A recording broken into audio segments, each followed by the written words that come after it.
کیا آپ اصحاب کہف کو جانتے ہیں؟ اللہ تعالیٰ نے قرآن پاک میں سورہ کہف میں ان کی مکمل تفسیر بیان کی ہے۔ واقعے کا مفہوم کچھ اس طرح ہے کہ یہ حضرت عیسیٰ علیہ السلام کا دور تھا۔ یہ آج کے دور کے فلسطین کے علاقے میں موجود تھے۔ حضرت عیسیٰ علیہ السلام کے بعد اہل انجیل کی حالت بدتر ہو گئی۔ وہ بت پرستی میں مبتلا ہوئے اور دوسروں کو بت پرستی پر مجبور کرنے لگے۔ ان میں دقیانوس بادشاہ بڑا جابر تھا، جو بت پرستی پر راضی نہ ہوتا اسے قتل کر ڈالتا۔ اصحاب کہف شہر افسوس کے شرفاء و معززین میں سے ایماندار لوگ تھے۔ دقیانوس کے جبر و ظلم سے اپنا ایمان بچانے کے لیے بھاگے اور قریب کے پہاڑ میں ایک غار کے اندر پناہ گزیر ہوئے اور وہاں جا کر سو گئے۔ 300 برس سے زیادہ عرصہ تک اسی حالت میں رہے۔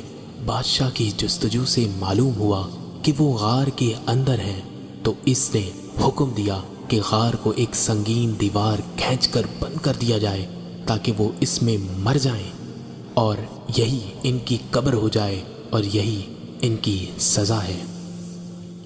پر حکم خدا تو کچھ اور ہی تھا۔ اللہ تعالیٰ نے انہیں موت نہیں دی بلکہ ایک طویل عرصے کی نیند میں سلا دیا۔ حکومت میں سے یہ کام جس کے سپرد کیا گیا وہ ایک نیک آدمی تھا۔ اس نے ان اصحاب کے نام کی تعداد اور ان کے ساتھ جو کتا تھا اس کا نام اور پورا واقعہ ایک تختی پر لکھ کر ایک تانبے کے صندوق میں بند کر کر دیوار کی بنیادوں پر محفوظ کر دیا۔ یہ بھی بیان کیا گیا ہے کہ اسی طرح ایک تختی شاہی خزانے میں بھی محفوظ کر دی گئی۔ کچھ عرصہ بعد دقیانوس ہلاک ہوا۔ زمانے گزرے، سلطنتیں بدلی اور ایک نیک شخص تخت نشیں ہوا۔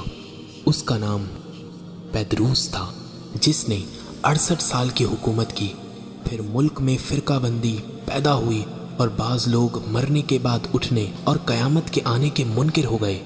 بادشاہ ایک تنہا مقام میں بند ہو گیا اور اس نے بارگاہ الہی میں دعا کی، یا رب کوئی ایسی نشانی ظاہر فرما جس سے خلق کو مردوں کے اٹھنے اور قیامت کے آنے کا یقین حاصل ہو۔ اسی زمانے میں ایک شخص نے اپنی بکریوں کے لیے آرام کی جگہ حاصل کرنے کے واسطے اسی غار کو تجویز کیا اور دیوار گرا دی۔ دیوار گرنے کے بعد کچھ ایسی ہیبت طاری ہوئی کہ گرانے والے بھاگ گئے۔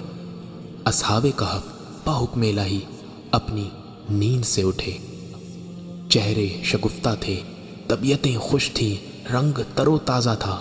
انہی اصحاب میں سے ایک شخص نے دوسرے کو سلام کیا، نماز کے لیے کھڑے ہو گئے۔ فارغ ہو کر یملیخا سے کہا کہ آپ جائیے اور بازار سے کچھ کھانے کو بھی لائیے اور یہ بھی خبر لائیے کہ دقیانوس کا ہم لوگوں کی نسبت کیا ارادہ ہے۔ اور وہ بازار گئے اور شہر پناہ کے دروازے پر اسلامی علامت دیکھی، نئے نئے لوگ پائے۔ انہوں نے حضرت عیسیٰ علیہ السلام کے نام لینے والوں کو دیکھا۔ لوگوں نے حضرت عیسیٰ علیہ السلام کی قسمیں کھائیں۔ معاملہ عجیب تھا۔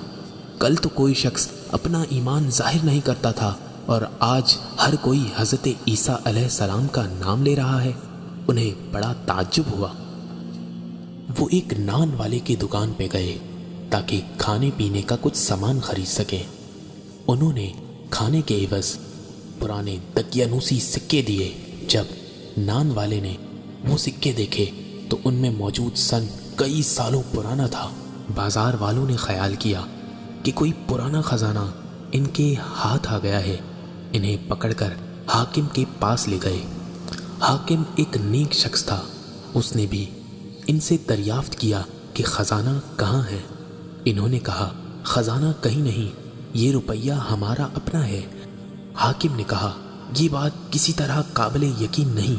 اس میں جو سن موجود ہے وہ 300 برس سے زیادہ کا ہے اور آپ نوجوان ہیں، ہم بوڑھے ہیں، ہم نے تو کبھی یہ سکہ دیکھا ہی نہیں۔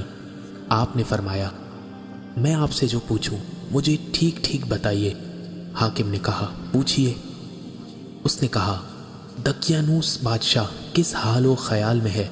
حاکم نے کہا، آج روئے زمین پر اس نام کا کوئی بادشاہ نہیں